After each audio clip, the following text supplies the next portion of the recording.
জ্যাকিদা মানে নারকেল।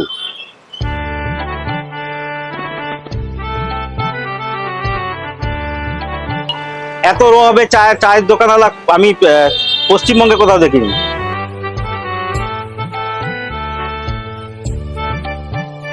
মাটির ভাড় করতে কেন দাদা?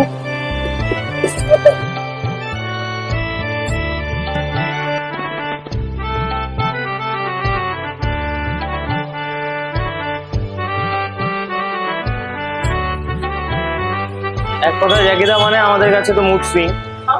মধ্যবিত্তের দিকে আরম্ভ করে ছাত্ররা থানা কিছু বড় বাবুরা আছেন। বাহ, কিন্তু তুমি কি পারো জ্যাকিদা? আমি খালি চাই পারি, আর বাহ, কিছু পারি না। দারুণ। জ্যাকিদের নামটাও তো বোধহয় পরে পরে হ্যাঁ, আসছে। হ্যাঁ, সেই গল্প শুনি। আমাদের ক্যান্সার ধরা পড়লো, কিছু করতে পারলাম না। যাই হোক, আমার অ্যাকশন। টেকনোগ্লিম presence glimmer act, where we interact। মানে বাঙালিরা যারে কয় আড্ডা, সেই আড্ডাই দিমু এইখানে।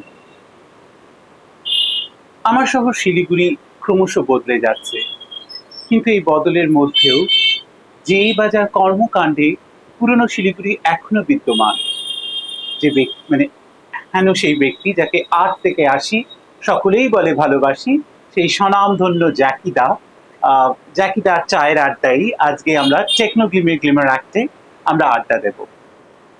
চা ছাড়া বাঙালির আড্ডা হয় না, আর তাই জন্যই গ্লিমার অ্যাক্টের প্রথম এই টক শোতে আমরা এমনই একটি স্থান চয়ন করলাম, এটা শিলিগুড়িতে আড্ডার জন্য প্রসিদ্ধ। কিন্তু এখানে আড্ডা দিতে আসে কারা, শুনবো আমরা জ্যাকিদার কাছ থেকে। তুমি জ্যাকিদা নামেই বিখ্যাত, তাই জ্যাকিদা বলেই বললাম। তোমার আসল নামটা পরে শুনছি, আগে শুনি কারা আসেন এখানে আড্ডা দিতে। এখানে আছে মধ্যবিত্তের দিকে আরম্ভ করে ছাত্ররা, এই সাইডে ছেলেরা আসে আরম্ভ করে, শিলিগুড়ি কলেজ থেকে আরম্ভ করে কলেজের স্যাররা, প্রফেসররা, পুলিশ স্টেশন থেকে পুলিশরা, থানা কিছু বড় বাবুরা আছেন। বাহ, সবাই এখানে আড্ডা মারে, সব মানে মিলেমিশে সব কিছু হয়। কিছু অ্যাডভোকেটের কাছে তারাও আসেন, অ্যাডভোকেট বেশ ভালো লোকই আছেন এখানে আড্ডা মারতে, চা খান, আর একটা মোবাইল রাখেন, সব কিছু করেন, বুঝলেন তো? এটাই আমার আড্ডা টানা, দারুণ। বুঝলেন তো? এত বৈচিত্র্যময় লোকজন, আর আড্ডার বিষয়বস্তু তো এখন বৈচিত্র্য। আড্ডা মানে আড্ডা মানেই তো শুধু যে গল্প গুজব তা নয়, লোকজন জড়ো হচ্ছে, কেউ কেউ গিটার বাজাচ্ছে, তাস খেলছে, গান করছে, অনেক কিছুই হচ্ছে, অনেক কিছুই পাড়া ব্যক্তি এখানে আসে। তার পরিচয় আমরা জ্যাকিদার এই চায়ের দোকানের দেয়ালগুলো দেখলেই বুঝতে পারবো। কিন্তু তুমি কি পারো জ্যাকিদা? আমি খালি চাই পারি, আর বাহ, কিছু পারি না। দারুণ। আমি খালি চায়ের উপরে আমার নেশা, এটা আমার ব্যবসা। যাই হোক, বন্ধুরা, তোমাদের সাথে আমরা আড্ডা দিচ্ছি আজকে জ্যাকিদার সাথে, যে বললাম। আর জ্যাকিদার চায়ের দোকান এতটাই বিখ্যাত যে আর কোনো কিছু ভূমিকার বা পরিচয়ের প্রয়োজন হয় না। তবু আমরা একটা ভূমিকা করলাম, আমরা শুনলাম আড্ডা নিয়েই। কিন্তু এখন আমরা জানতে চাইবো এই চায়ের দোকানের শুরুর কথা, একদম গোড়ার দিকে, মানে জ্যাকিদার চায়ের দোকানের ইতিহাস, আমার যখন বা জ্যাকিদার নামটাও তো বোধহয় পরে পরে হ্যাঁ, আসছে। হ্যাঁ, সেই গল্প শুনি। আমার নামটা হলো, আমি প্রথমে চায়ের দোকান দিই। চায়ের দোকান আমার এত বড় আমার চায়ের দোকান ছিল না। চায়ের দোকানে আমি প্রথমে 6টা গ্লাস দিয়ে স্টার্ট করি, মাত্র 6টা মাত্র গ্লাস। 6টা গ্লাস, কাঁচের গ্লাস, ওর না এসব কোনো সিস্টেম ছিল না, সব কাঁচের গ্লাস। 6টা চা দিয়ে স্টার্ট করে হতে হতে হতে হতে হতে তারপরে চায়ের দোকানটা মানে অতটা বিক্রি হতো না। তারপরে আমি তাও হাল ছাড়িনি, হাল ধরেই রাখছিলাম। তারপরে ওই হতে হতে তারপরে আমার 98-এ HIT কলেজ চালু হলো। ও আমার ওয়াইফও আমাকে বললো, তবে HIT কলেজ চালু হচ্ছে, তখন এখানে অনেক ছাত্র আছে, তুমি হোটেল দাও। আমি ওনার কথা, আমার ওয়াইফের কথা বলে আমি হোটেলটা দিলাম। হোটেলটা ধীরে ধীরে আমার মানে এত পরিচয় হয়ে গেলো। মানে HIT ধরেন, মানে আগে সুভাষপল্লী HIT ভর্তি ছিল, ছেলে বলে মেয়ে বলে সব। আস্তে আস্তে ফার্স্ট হোটেল চালু করে আমি সুভাষপল্লী প্রথম, তারপরে সবার তারপরে স্টার্ট হলো। আর চালু হতে হতে আমার দোকানটা ভালো নাম হয়ে গেল। ওই সময় দোকানের নাম দিলাম, আমার ছেলের নামে দিলাম কৃষাণু হোটেল। আচ্ছা, মানে হ্যাঁ, আমার জ্যাকিদার একটি চায়ের ছেলে, আগের নাম ছিল হ্যাঁ, কৃষাণ কৃষাণু। হোটেল। জ্যাকেটার পরে আসলো কৃষাণু হোটেল হতে হতে, তারপর চায়ের দোকানটা পুরো রমমা হোটেল চালু হয়ে গেল। সকাল দুপুর 10টায় আরম্ভ হতো, রাত্রে 1:30 2 পর্যন্ত হোটেল চলতো আমার। এমন কিছু হোটেল আসলো, ওরা এখানে ডেলিভারি খাওয়া ভাত নিয়ে চলে যেত, কাস্টমার খাওয়াতো। এরকম সিস্টেম আমার ছিল। ওরা এসে অর্ডার দিয়ে দিত ফোনে, বলে যেত, আমি বানিয়ে দিতাম, ওরা টিফিন গাড়ি করে নিয়ে চলে যেত। তারপরে হতে হতে তারপরে আমার ওয়াইফের একটু শরীর খারাপ হয়, শরীর খারাপ হয়ে হোটেলটা আস্তে আস্তে একটু ডাউন হতে চললো। তবে শরীর আমি ভালো শরীর খারাপ হলো, তবে আমি হোম ডেলিভারি শুরু করলাম, হোটেল বন্ধ করে দিলাম। মানে একা অত বড় সম্ভব না, আর আমি একা সব কিছু করতাম। আমার ওয়াইফ রান্না করতো, ওয়ান ম্যান আর্মি। হ্যাঁ ওয়াইফ রান্না করতো, আমি অনলি ডেলিভারি সব করতাম। মানে টেবিল পরিষ্কার করা দিয়ে আরম্ভ করে, জল দেওয়া আরম্ভ করে, খাওয়া দেওয়া আরম্ভ করে, খাওয়া দেওয়া আরম্ভ করে, টাকা নেওয়া আরম্ভ তো আমি একা হাতে সব করতাম। এদের সবাই আমার কাস্টমার বলতো, তুমি একা হাতে এত করো কি বল, বলে আমি বলি আমার মনের জোর ছিল, মনের জোরে আমি সব করি। তারপরে তো এই হোটেলটা একটু কারণ ডাউন হয়ে গেল। তারপরে আমি হোম ডেলিভারি দিয়ে শুরু করি। হোম ডেলিভারি আমি সত্যি করতে 1 নম্বর রাস্তায় আমরা 6 নম্বর রাস্তা হোটেল দিয়ে খাবার দিছি।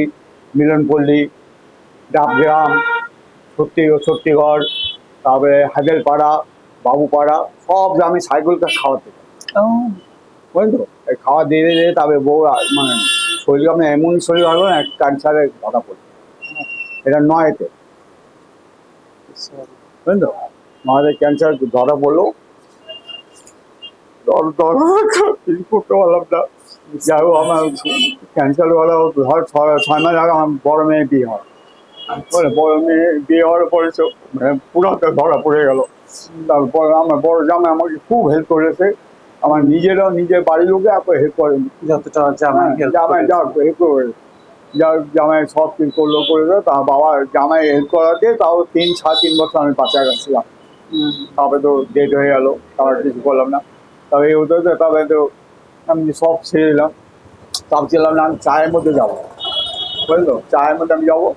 তবে তারপরে আস্তে চালু করলাম, চালু করতে করতে করতে করতে তারপরে একদিন হঠাৎ দুটা ছেলে আসলো এই সাইড থেকে, আর জ্যাকেটটা চা দাও, মানে কাকে বলে কে জানে, যাকে আমি না অত করিনি, পাত্তাই দেয়নি। তারপরে আবার 2-3 মেয়ে আসলো, তাও বলে জ্যাকেটটা চা দাও। মানে তোমাকে বোধহয় ওদের জ্যাকি শ্রফের মতন মনে হয়েছিল, ততটাই হ্যান্ডসাম, সেই জন্য তার থেকে জ্যাকি দা। মানে এটা আমি বলছি 9-10 12 তো, হ্যাঁ 12 থেকে আরম্ভ হয়েছে। তারপরে তো জ্যাকিটা বলতেছে কাকে বলে। তারপরে আমি ওরা যাওয়ার সময়, তুমি জ্যাকিটা কাকে বলো, তাহলে আপনাকে, আমাকে আমি তুমি বলি, আর সবাই আমাকে তুমি বলে। ঠিক আছে, সব ঠিকই আছে, কাস্টমার বলতেই পারে একদম। তবে আমি বললাম আমার নাম জ্যাকিটা কে বললো, বলে কেন ASIT কলেজ সবাই জানে তোমার জ্যাকিটা চায়ের দোকান। আরে আমি তো জ্যাকিটা, আমার নাম কিশোর ঘোষ। বলে তা তো জানি না, জ্যাকিটা বলে সবাই, ওকে ছাড়া বলে জ্যাকিটা বলতো, বলে জ্যাকিটা দোকান যাবি চা খেয়ে আসবি। হ্যাঁ, তা ছাড়ো ASIT হাফ ছাড়া আমরা যাওয়ার সময় যখন ছুটি হয় এখানে বাস দাঁড়াতো, এসে আমার এখানে চা চু খেয়ে, চা বিস্কুট খেয়ে তারপরে যাটা বাড়িতে, বাড়িতে আর চা চু খেত না, বুঝলো। এই করতে করতে জ্যাকিটা পরিচয় হয়ে গেল আমার। তবে এখন জ্যাকিটা বলতে বলতে আমার আসল নামটাই চলে গেল। বাহ, দারুণ। আমরা শুনছিলাম কিশোর ঘোষ থেকে জ্যাকিদা হওয়ার জার্নি, একদম। হ্যাঁ, আর কত দুঃখ কষ্ট অতিক্রম করে আজকে জ্যাকিদা এই জায়গায় দাঁড়িয়ে আছেন, এবং খুব ভালোভাবে দাঁড়িয়ে আছেন। আর এর সাথে সাথে শুনতে শুনতে কিন্তু আরো একটা উষ্ণতার আবেদন ছিল এর মধ্যে, জ্যাকিদা চা দাও। আমি নিজেও দেখেছি, সে সবাই বলছে জ্যাকিদা চা একটা, মানে একদম ডাইরেক্ট, মানে দাদা কত করে চরম কিছু নেই, সবাই তুমি করে। আমরাও যদিও জিজ্ঞেস করছি চা কই, মানে জ্যাকিদার দোকানে সে এখনো চা পেলাম না, সে চা হবে। এই যে উষ্ণতার একটা আবেদন, এটাই বোধহয় বন্ধুত্ব, এই আড্ডা কত। আমার যে কাস্টমারদের মানে আপনার, তুমি যদি এখন চায়ের অর্ডার দাও, তোমার যদি 25 মিনিট পর চা দেয় কাউ কাস্টমার আমাকে কোনোদিন বলবে না দারুণ। এটা আমার মানে সবচেয়ে ভালোবাসা, এটাই আমার সবচেয়ে দারুণ একটা, মানে খুব সুন্দর একটা। আমি এগুলো কাস্টমার অর্ডার দিয়ে দিয়েছি, তোমার নিজে হাতে বিস্কুট নিবে, যা নিবে সব বিশ্বাসী, সবার নিজের দোকান বলে বিশ্বাসের উপরে নিবা, পয়সা দিবা, তোমাদের ব্যাপার। একটা বিস্কুট খাই 2টা পয়সা দাও, বা 2টো বিস্কুট খাইলে 1টা পয়সা দাও, আমি কিচ্ছু বলবো না। এটা আমার কপালে যাটা আছে ওইটাই আমার হবে। আর 4টে বিস্কুট খেলে যদি 1 টাকা দিই, তাহলে আমরা 4 জন আছি, আমরা 4টে বিস্কুট অত বলবো না, আমি 1টা বিস্কুট খেয়ে দিই, কিছু আমার কি হবে, আমার তো কপাল থেকে আমার কপাল খাবে। আমি এইভাবে না বিশ্বাস, আসলে আজ পর্যন্ত কোনো কাস্টমার আমাকে এরকম করেনি। না, দারুণ। বুঝলো? এই বিশ্বাসটাই হলো বন্ধুত্ব। আর এই যে জ্যাকিদা বললো আমরা তুমি করেই, আমরাও তোমাদেরকে মানে আমাদের শ্রোতা বা দর্শক যাদেরকে দেখছি আমিও তুমি করেই বলি। আ- আমরা আজকে আমাদের যাত্রা শুরু হলো টেকনো গ্লিমার অ্যাক্ট, আর শুরু করলাম এমন একটি দিনে যে মানে আর দুদিন পরেই যে রোববারটা আসবে, অগস্ট মাসের প্রথম রবিবার, আন্তর্জাতিকভাবে সেটি উদযাপিত হয় বন্ধুত্ব দিবস। আর সেই বন্ধুত্বের গল্পই শুনবো এবার আমরা জ্যাকিদার কাছ থেকে। আর এটা আমার খুব ভালো লাগে, যারা আসে এখানে মানে যেন বাড়িতেই এসে সেই বলে জ্যাকিদা চা দাও, এই যে একটা উষ্ণতা আবেদন।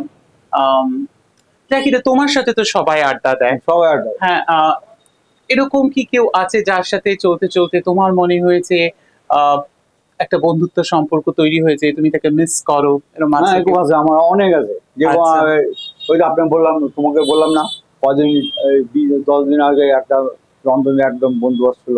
হ্যাঁ হ্যাঁ হ্যাঁ 20 বছর পর হ্যাঁ 20 বছর আমার সাথে দেখা হলো, আমার ওখানে সেলফি হ্যাঁ। নিলো, ফটো উঠালো, চলে গেল। ওখানে আরো 4-5 জন বন্ধু হ্যাঁ। আমারই কাস্টমার আছে।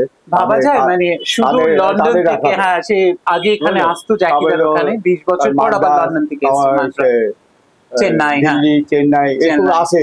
বাহ, চেন্নাইতে আমি মাঝে মাঝে ফোন দারুণ, করি, দারুণ। আর আমি ওরাও ফোন করে। হুম। আসলে জ্যাকিদা মানুষটাই খুব বন্ধুত্ব বৎসল, মানে আবার এমন হয় কাস্টমার সাথে আমি রাগারাগি করি কিন্তু ওরা কোনো মাইন্ড করে না। এমন হয় দারুণ। এই ফ্যান চালাই, ফ্যান দেয় না, ওরা কোনো মাইন্ডই করে না, বুঝলে তো। তাও ইয়াকি করি তারপরে আবার দিয়ে দিই। আমি যদি এখন ফ্যান দেবো না, অনেক পয়সা উঠবে এইগুলো বলি। হ্যাঁ, এটা মানে ইয়াকি পরে হ্যাঁ। ইয়াকি আবার পরে আবার দিয়ে দিই। এটা দারুণ। মানে ওদের মানে রাগানোর জন্য। এইটা হলো কথা। একটা দুষ্টু মিষ্টি হ্যাঁ, দুষ্টু। সম্পর্ক। বুঝলে তো? একটা গল্প শুনেছিলাম অপূর্বদার হ্যাঁ, হ্যাঁ, অপূর্বদা হলো সেটাও একটা বন্ধুত্বের বন্ধুরা মানে আমাকে একদম মানে দাদার মতন দেখতো। আমি ওনার ওয়াইফকে আমি একদম বৌদির মতন দেখতাম, ও আমাকে একদম দেওয়ার মতন দেখতো, খুব ভালোবাসতো আমাকে, আমি এখনো ভালোবাসি। না ও বোধহয় হ্যাঁ, ও ছোটবেলায়, আমার এখানে মানে খাওয়া দাওয়া আমার থেকে নিত। হ্যাঁ সেটাই বুঝলে তো? বলো না আমার বন্ধু, আমাদের হ্যাঁ, দর্শক বন্ধুদের। হতো এরকম খাওয়া দাওয়া আমার দিকে এরকম। রাত্রেবেলা খাওয়ার নিতে আসতো না, আমি 12:30 আমার 1:30 2টো পর্যন্ত আমার হোটেল চলতো। খাওয়ার বলছে আমাকে, বলতে খাওয়াটা রেডি করে পোটলা করে ওখানে ঝোলায় রাখবা, বুঝলি তো। তা ঝোলায় রাখতাম। তবে মাঝে মাঝে দেখি ও খাওয়ার নেয় না। দোকান খুলি 6টা 6:30টার সময়, ও সময় 6টা 6:30 দোকান খুললাম। সকালে আমরা সব ছেলে মেয়েদের ছুটি দিত তো, বাবা মা তারা এসে আবার চা খেতো আমাদের। স্কুলে 7টা ছেলে মেয়েদের দিত আর এসে চা খেতো। 6টার সময় দিলাম পোটলা পড়ে আসে, তার খুব ধাওয়া দিতাম। অজ্ঞানে দুধের শর্ট খুব ভালো, দুধের শর্টও খাওয়াইছি, বুঝলো। অঙ্গদাদা সত্যি খুব ভালো মানুষ ছিল, বুঝলো। ওই যে আস্তে আস্তে ওনার সঙ্গে এমন একটা মানে বন্ধুত্ব, মানে দাদা ভাইয়ের মতো হলো, মানে সব কিছুতে, বুঝলেন। আমার অনুষ্ঠানে অত ইনভাইট করি, ও আর অনুষ্ঠানে আমাদের ইনভাইট করে। অপূর্বদাও আসবে আজকে এই আড্ডায়, আমরা অপূর্বদাকে এবং তোমার অন্যান্য আরো কিছু এখানে যারা আসে জ্যাকিদার চায়ের আড্ডায় তাদের ধরার চেষ্টা করব। আপাতত আমরা আজকে এখানে ইতি টানবো। তোমরা শুনছিলে টেকনো গ্লিমার অ্যাক্ট বা দেখছিলে, যেখানে আবার বলছি আমাদের যাত্রা আজকে শুরু হলো। আমরা কিছুই চাইছি না, চাইছি শুধু তোমাদের বন্ধুত্ব, আমাদের সাথে থাকো। প্রত্যেক পর্বে আমরা এরকম একজন ব্যক্তিকে নিয়ে আসব যে মানে উত্তরবঙ্গের নক্ষত্রে বা টু দ্যাট ম্যাটার যে কোনো আকাশে তারা তারার মতন জাজল্যমান, গ্লিমারিং। সেই জন্যই আর তার আমরা গ্লিমার অ্যাক্টের গ্লিম, আর তাদের সাথে ইন্টারাক্ট করবার জন্যই টেকনো গ্লিমের এই নিবেদনের নাম গ্লিমার অ্যাক্ট। আমরা শুরুতেই বলেছিলাম বদলে যাওয়া এই শহরে, যেখানে একবিংশ শতাব্দীর সেলফির দুনিয়া গ্রাস করে নিচ্ছে শিলিগুড়িকে, মল কালচার, কিন্তু তার মধ্যেও একটি পুরনো ঐতিহ্য ধরে রেখেছেন জ্যাকিদা। আর দোকানের স্ট্রাকচার দেখলেই আমরা বুঝতে পারবো যে আমি একটু মিথ্যা বলিনি, মানে তোমরা বুঝতে পারবে এটা। কিন্তু এই ঐতিহ্য ধরে রাখার মধ্যেও জ্যাকিদা মানুষটি কিন্তু অত্যন্ত রকম ভাবে লিবারাল, ভীষণ ব্রড মাইন্ডেড। এবং শুরুতেই বোধহয় স্মোকিং অফকোর্স, যেটা সামথিং স্বাস্থ্যকর নয়, এবং আমরা মানে টেকনো গ্লিমার অ্যাক্টে আমরা সেটাকে সাপোর্ট করছি না, কিন্তু স্মোকিং এর সাথে যে জেন্ডারের কোনো সমীকরণ নেই, মানে দুই জেন্ডারের পক্ষেই যেটা ক্ষতিকারক, সেটাও যেরকম জ্যাকিদা মানেন। আবার এটাও সত্যি জ্যাকিদার লিবারেটরি প্রুফ। বহু আগে বোধহয় তুমি এখানে মানে মহিলা স্মোকারদেরও কোনো সেরকম নিষেধাজ্ঞা বা না কিছু ও ছিল ছিল না? না, কোনো হুম। মানে ওরকমই ছিল না। এখন ইনারই কিছু হয়েছে এখানে, আচ্ছা। বুঝলেন তো। হুম, এখন কি করবো, আমার তো ব্যবসা আমার তো দিতেই হবে, হুম। আমার তো পয়সা কামানোর জন্য বসছি আমি এখানে, এই পয়সা বুঝলেন তো? কামানোর প্রেক্ষিতে বুঝলেন একটা তো? কথা চলে আসে, আমরা বললাম আমরা আছি এখন সেলফির দুনিয়ায়, মানে হ্যাঁ, মোবাইলটাই এখন ব্যাংক। মোবাইলটা দেখ, তো তুমি রুপে বা এই জিপে টিপের কথা ভাবছো না এখন এখনো? আমি ভাবছি নাই, হুম। মানে করবো মানে পরে করবো, এখন বাহ। আবার এমন আমি ভেবেছিলাম, তবে চিন্তা করলাম কোনো কাস্টমার তো বুলেট নিয়ে আসলো 20,000 25,000 দামে হাতে মোবাইল, আর একটা 5টা দামে সিগারেট নিবে, তার জিরে করবে, হুম। এটা আমি সহ্য করি। হুম, আর এই 5টা যাবো ব্যাংকে যাবো, 10টা রিক্সা ভাড়া দিয়ে, হুম, তবে আমার লাভটা কোথায়? তা- আমার প্রশ্ন হচ্ছে এইটাই। হুম। আপনারা দেখছিলেন টেকনোগ্লিমের গ্লিমার অ্যাক্ট। আবার বলি, আমাদের যাত্রা আজকেই শুরু হলো। আমরা কিছুই চাইছি না, আমরা শুধু চাইছি তোমাদের বন্ধুত্ব। আর অফকোর্স তোমরা আমাদেরকে সাবস্ক্রাইব করো, দেখো। আসছে রবিবার আন্তর্জাতিক বন্ধুত্ব দিবস। তোমাদের সবাইকে টেকনোগ্লিমের গ্লিমার অ্যাক্টের তরফ থেকে হ্যাপি ফ্রেন্ডশিপ ডে। আমরা আগামী শুক্রবার আবার আরেকটি পর্ব নিয়ে ফিরবো, এবং আরেকজন ব্যক্তির সাথে। আমরা এই প্রতিটি পর্বে আমরা এমন এমন ব্যক্তিকে চয়ন করেছি যারা তাদের নিজ নিজ কর্মক্ষেত্রে নক্ষত্রের মতন উজ্জ্বলভাবে জাজল্যবান। সেই জন্যই দে আর গ্লিমারিং, আর তাদের সাথে ইন্টারাকশন জন্যই আমাদের এই নিবেদনের নাম টেকনোগ্লিমের গ্লিমার অ্যাক্ট। সপ্তাহ ভালো কাটুক, আমরা এখানেই শেষ করব, ঠিক আছে? আমগো এবার ছুটি দেন। আসছে শুক্রবার আসুন তাড়াতাড়ি টেকনোগ্লিমের গ্লিমার অ্যাক্টে করতে ইন্টারাক্ট অ্যান্ড নো বাড়াবাড়ি। ভালো থাকুন।